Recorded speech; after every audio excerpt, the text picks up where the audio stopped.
Chapter 1. Lamia, where is your brother? 16-year-old Lamia started, for her father, always rather an aloof figure, had spoken more sharply than usual. He stood in the doorway, smartly dressed, briefcase in hand, and he wanted an answer at once. Lamia laid down the basin of yogurt she was eating and looked her father straight in the face. "I don't know, father," she replied quietly. "Maybe he went out early?" Nonsense! His bed has not been slept in, and don't lie to me, for I know that you know. "No, father. I do not know where he is. But if he wasn't at home last night, then I think he would have slept in Hanny's house." I see. Then they're both in it, are they? And you too? His eyes flashed with anger. Fools, all of you, throwing away your lives for a few hours of excitement. Have you no thought for your mother? If you see him, tell him I have something to say to him, and don't be late for school. He turned on his heel and was gone. A moment later, Lamia heard him slam the door of his Mercedes and drive out of the courtyard. 11-year-old Sammy and 8-year-old Huda looked curiously at their sister, whose face had gone rather pale. They were sitting together having breakfast on the veranda under the great trellised vine, which would soon sprout into leaf.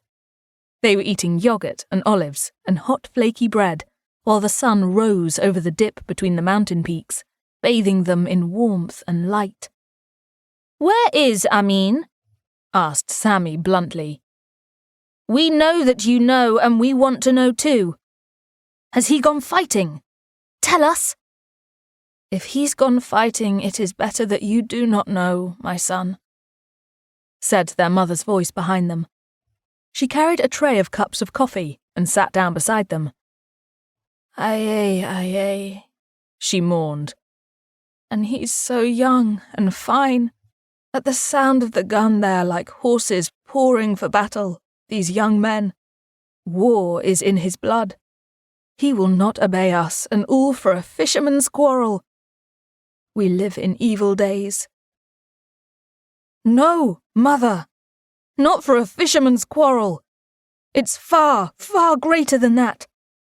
Every young man should be ready. But in any case, I am not fighting. I am only training." Amin, too, had come through the house unnoticed and now stood in front of them. His face was weary and streaked with dirt, his arms stained with grease, but he laughed as he sat down and placed his arm round his mother's waist. She laughed too, for this bright young son of hers was irresistible, and she could not spoil this moment with her displeasure. "Go and wash at once," she said, trying to speak sternly and not succeeding. "You have just time to eat before the school bus arrives." And she bustled off into the kitchen and poured all the love of her heart, and a few tears, into the omelette and coffee she prepared for him. The little ones scampered off to collect their books and put on their overalls. But Lamia sat on, her dark eyes very grave, staring out over the mountain. It was early April, and the terraces rising from the town were a foam of blossom, washed by the silver grey of the olive trees, with white villas rising above the luxuriance, tier upon tier, all the way up the mountain. What a beautiful country it is, she thought. It's all very well for fishermen to fight for their rights and refugees to fire guns, but it could never touch us. We are rich and safe and happy. And she turned to smile at her brother, who had come back, clean and ready for school, and was now wolfing down his breakfast.